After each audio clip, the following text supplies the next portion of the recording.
The moment I installed the security camera above my front porch, I knew the HOA would have something to say. What I didn't expect was that the first person to complain about it would be the same woman it caught stealing my mail. It started 2 weeks ago.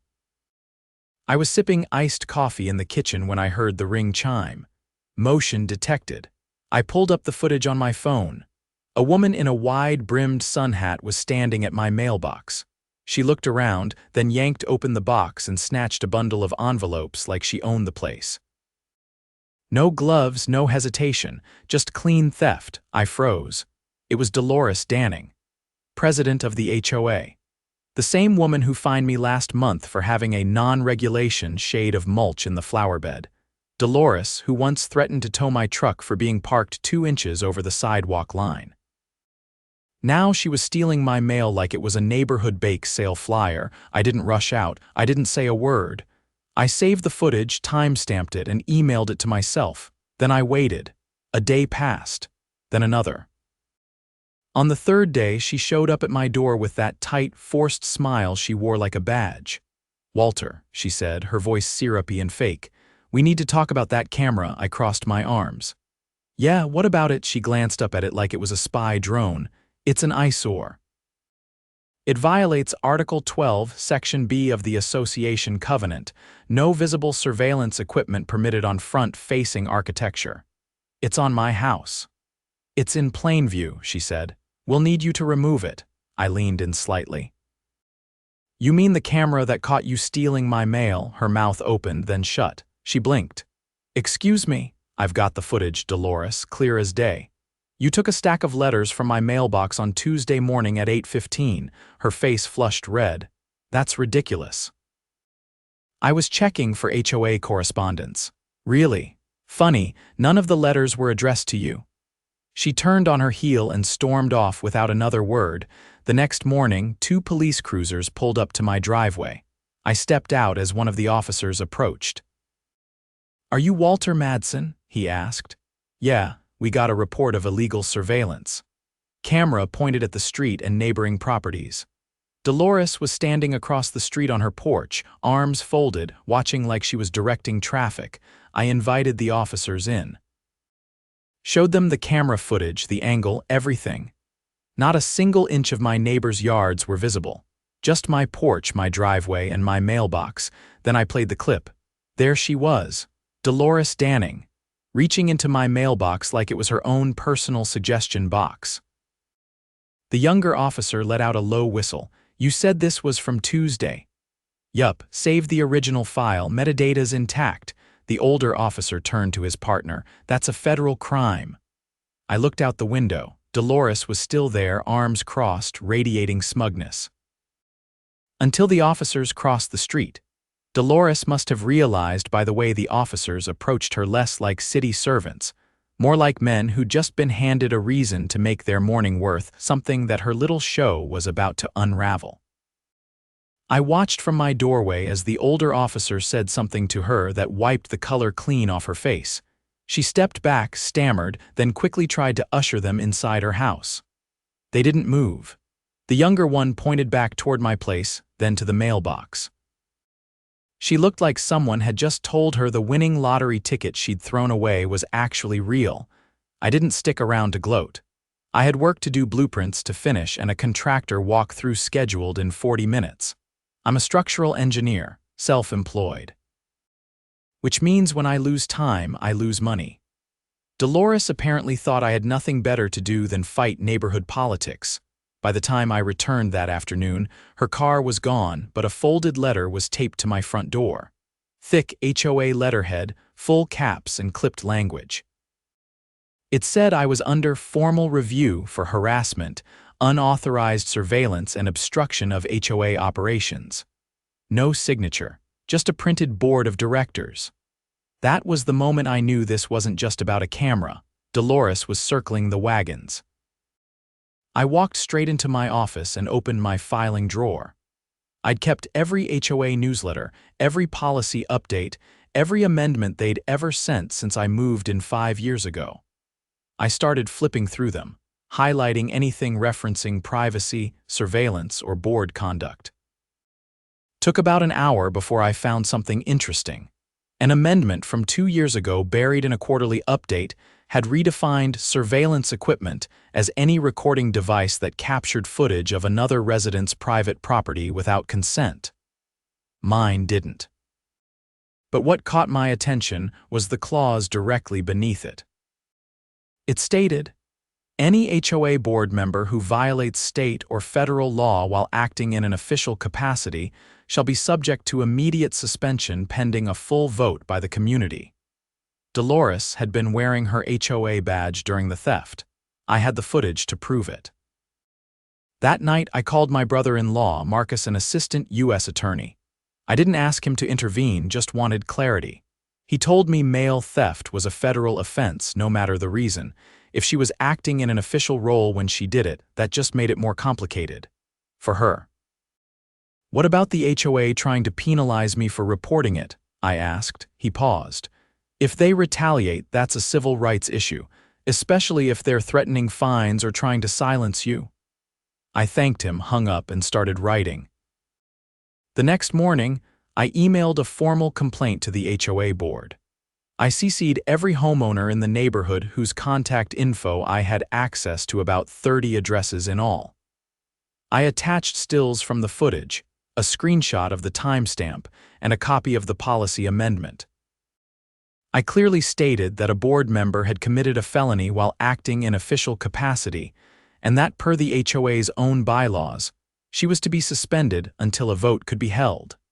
I also mentioned I'd already shared the footage with law enforcement. The response came within 4 hours. Not from Dolores, but from a man named Ken Lancer, vice president.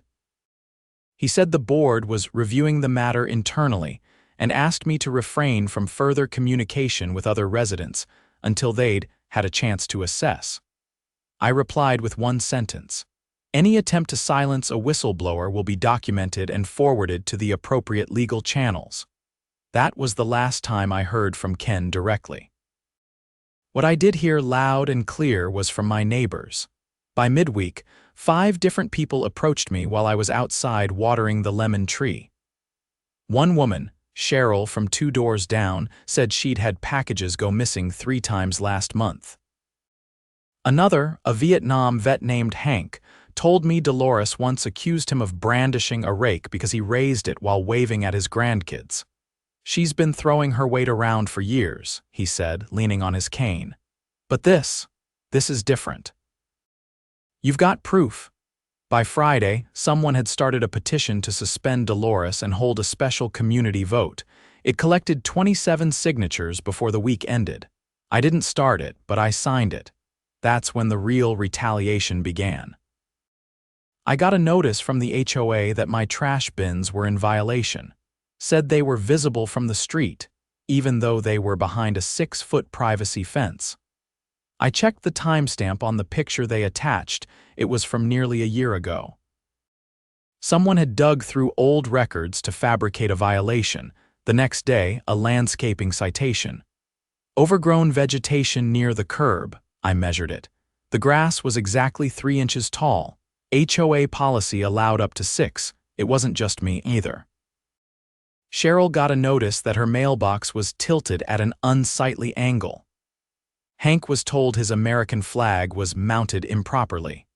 The board was targeting anyone who'd supported the petition, so I did what any rational person with a background in documentation and enforcement procedures would do. I bought a second security camera. This one went on the side of the garage, aimed at the sidewalk in the front of my house. I made sure it didn't capture anyone else's yard, just enough to see anyone approaching or taking pictures. Then I started logging everything. Every time someone from the HOA walked by and snapped a photo, I saved the footage. Every citation I documented. I even kept track of the dates and times Dolores's car showed up despite her suspension being under review. On Monday, I received a call from Officer Simmons, the older cop from earlier. He said the footage had been passed along to a federal postal inspector. They'd opened an investigation. "Just wanted you to know," he said. "You're doing the right thing. Don't let them scare you." That evening, as I was reviewing footage, I caught something that stopped me cold: Dolores. Again, only this time she wasn't at my mailbox. She was standing in front of Cheryl's house, phone in hand, taking pictures through the window. I zoomed in. She wasn't wearing her HOA badge anymore, but the lanyard was still around her neck. Clipboard in the other hand, I saved the clip, sent it to Cheryl, then sent it to Officer Simmons. The next day, Dolores was served with a temporary restraining order, not by me, by Cheryl. The dominoes started falling fast after that. 2 more residents came forward with complaints. One claimed Dolores had entered his backyard without permission to inspect a fence. Another said she'd threatened to revoke his community pool access if he didn't vote a certain way in last year's board election. By Thursday, the HOA held an emergency meeting. I didn't attend in person, but I watched the recording someone posted to the neighborhood forum. Dolores tried to defend herself, said the footage had been misinterpreted, claimed I had edited it. But Ken, the same VP who'd tried to silence me, cut her off. He read a statement from the Postal Inspector's office confirming an active investigation into mail theft by a board member. Then he read the HOA's own clause aloud. With 0 fanfare, they voted 4-1. Dolores was suspended indefinitely pending the investigation. The one vote in her favor was her own. She stood, gathered her things, and walked out without a word. The neighborhood was quiet that night. No patrols, no clipboards, no citations taped to trash bins. For the first time in years, nobody was watching. The first Saturday after Dolores was suspended, the neighborhood felt unusually still. No one pacing around in reflective vests. No clipboard patrols. No passive-aggressive chalk markings along the curbs. But I wasn't fooled. The board might have clipped Dolores's wings, but something told me she wasn't done. That afternoon, I was in the garage tuning the rear brakes on my motorcycle when I heard a knock. A man in his late 50s stood on the porch wearing a navy sport coat and an expression like he was already 3 questions ahead of me. "Mr. Madsen?" he asked. I stood, wiping my hands on a rag. "Yeah." Special Agent Frank Delaney, United States Postal Inspection Service. "Mind if we talk?" I led him inside. He didn't waste time. "We've reviewed the footage you submitted." The officer who forwarded it to us gave a detailed statement. We also received additional footage from a resident named Cheryl. I nodded. "She's the one who filed the restraining order." He opened a leather folder and slid over a photocopy of a certified HOA memo. "This is what caught our attention." It's a notice Dolores sent to a resident requesting access to their mailbox for records verification purposes. She used official letterhead. That letter wasn't authorized by the board. My eyes narrowed. She was manufacturing authority. Delaney nodded. That, and she intercepted at least 3 mortgage and tax documents. Those aren't just letters. They're protected under federal law. "Why would she even want those?" He leaned back, folding his hands. "Control. We've seen this pattern before. Local HOA boards abusing their authority to dig into private financials. Sometimes they try to leverage it, target residents with late payments, push them into liens, even attempt foreclosures under false pretenses." "You think that's what she was doing?" We pulled her emails. She'd been in contact with a private property firm based out of Tampa. They specialize in seizing distressed homes, then flipping them. She referred 3 properties by address, including yours. I blinked. She tried to sell my house, not directly. But she flagged it as a potential acquisition due to non-compliance and mounting violations. Far as we can tell, she was trying to build a paper trail to make it look like homeowners were falling into default. That's why the bogus citations started flying around. I rubbed my jaw trying to process it. I thought she just had a power complex. She does, but she also saw an opportunity and she crossed a line. He stood and handed me a card. "We'll be in touch. But I needed to let you know you did the right thing coming forward."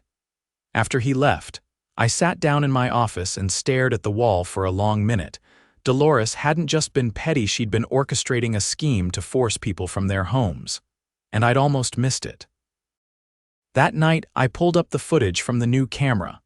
Nothing unusual for most of the day, just a few dog walkers, a kid on a scooter, someone jogging past in a neon hoodie. Then at just after 11, a vehicle pulled up across the street and parked without headlights. A woman stepped out. I could tell from the posture and the short stride. It was Dolores. She walked up to Cheryl's driveway, pulled something from her jacket and slipped it into the mailbox. Then she turned and left. I paused the footage, zoomed in a white envelope. No stamp, no markings. I called Cheryl. She sounded groggy but alert. She did what? I sent her the video. 10 minutes later, she called back. There's nothing inside except a folded HOA memo from last year and a blank note card. No writing.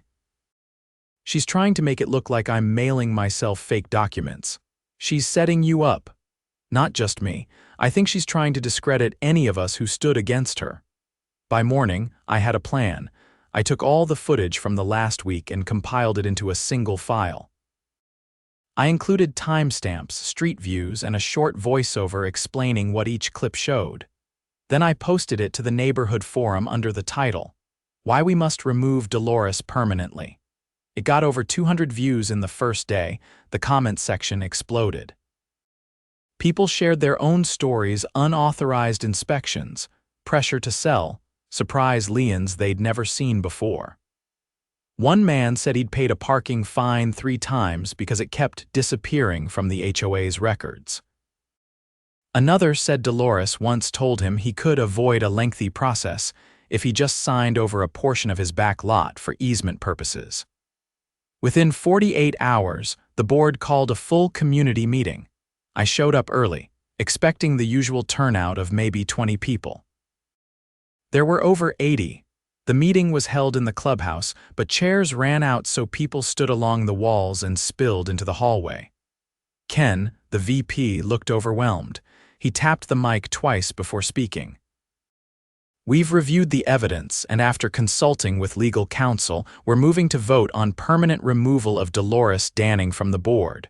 She has been notified and declined to attend." A woman in the crowd shouted, "Because she's guilty." Ken held up a hand. "Please, let's keep this respectful.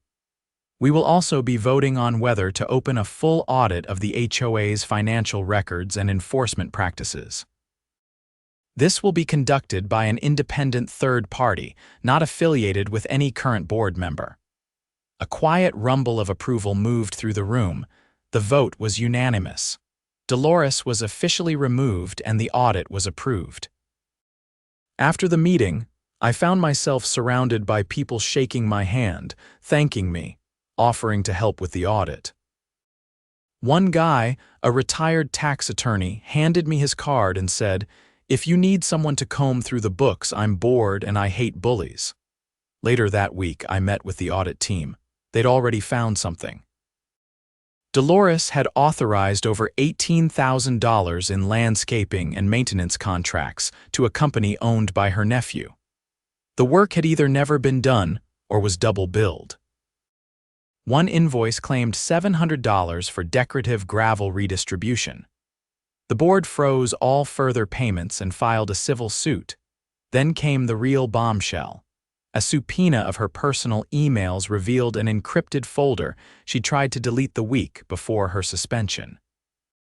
It contained scans of private mortgage documents, HOA dues histories, and personal notes she'd made about target properties. She'd marked them with phrases like vulnerable, non-confrontational, and likely to settle. The postal inspector handed the file over to the state attorney. 3 weeks later, Dolores was arrested, not in some quiet, private manner either. She was pulled over on her way to a wellness retreat across state lines. The charges included mail theft, wire fraud, conspiracy to commit property fraud, and obstruction of justice. The news made the local paper. Her mugshot ran next to a headline that read, "HOA President Arrested in Mail Theft and Property Scheme." The same woman who'd once fined me for a slightly crooked welcome mat was now facing federal charges. The best part, the community finally started talking to each other. Fences that had once divided neighbors now became spots for shared coffee and conversation. People compared notices, swapped stories, and organized monthly check-ins to make sure no one got targeted again. We didn't just get rid of Dolores. We dismantled the culture of fear she'd built. And every time someone asked how it all started, I just pointed to the tiny black camera above my door. The one Dolores had tried to ban. The one that caught her stealing her own downfall. The audit team worked faster than anyone expected. Within 12 days, they turned over a preliminary report to the board, and what it uncovered made the original mail theft look like a warm-up act. Dolores hadn't just been targeting properties, she'd been siphoning money directly from the HOA's reserve funds.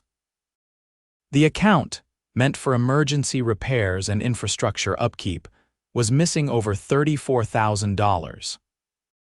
The transactions were cleverly disguised as payments to vendors with vague names like Community Solutions Group and Residential Harmony Services. But a forensic accountant brought in by the audit team traced both to a P.O. box registered under a fake LLC, an LLC tied to a burner phone paid in cash, and used exclusively by Dolores. I found out about all of it during a closed-door board session I'd been invited to as a community representative. Ken, flanked by 2 new interim board members, laid the report on the table like it was radioactive. "She's been draining us for years," he said, eyes fixed on the document. "And no one caught it because she buried it under emergency authorizations and backdated approvals, all forged." I asked how long they thought it had been going on. "Almost 3 years," said Deanne, a retired accountant who had joined the board during the vote to remove Dolores. "Long enough that she got comfortable. That's how she slipped up." One of the forged payments was dated on a Sunday when the HOA office was closed and the accounting software logged no user activity. But the payment was marked as processed manually by a user ID that hadn't been assigned to anyone for over a year. She'd been using an old board member's login credentials. The same board member who'd moved to Arizona 18 months earlier. I asked what the next step was. Deanne picked up a sealed envelope. "We're turning this over to the district attorney's office, and the state's Department of Real Property Oversight is already involved." What she did doesn't just violate HOA bylaws, it qualifies as embezzlement, wire fraud, and falsification of financial records. The board voted to press full criminal charges. 3 days later, detectives served a second warrant at Dolores's home. This time, they weren't looking for mail. They were looking for financial records, laptops, and hard drives. What they found was nearly 24 HOA documents with altered financial figures, several checks made out to shell companies, and a locked filing cabinet containing signed letters from residents' letters that had never been submitted to the board. Each one was a complaint against her. She had been intercepting and hiding them. The local news picked it up on a tip. They ran a story titled "HOA President Under Fire for Financial Misconduct and Mail Theft."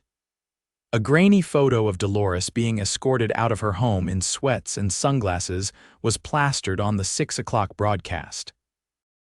I didn't watch it live. I was across the street helping Hank fix a broken gate latch, but I heard about it within minutes.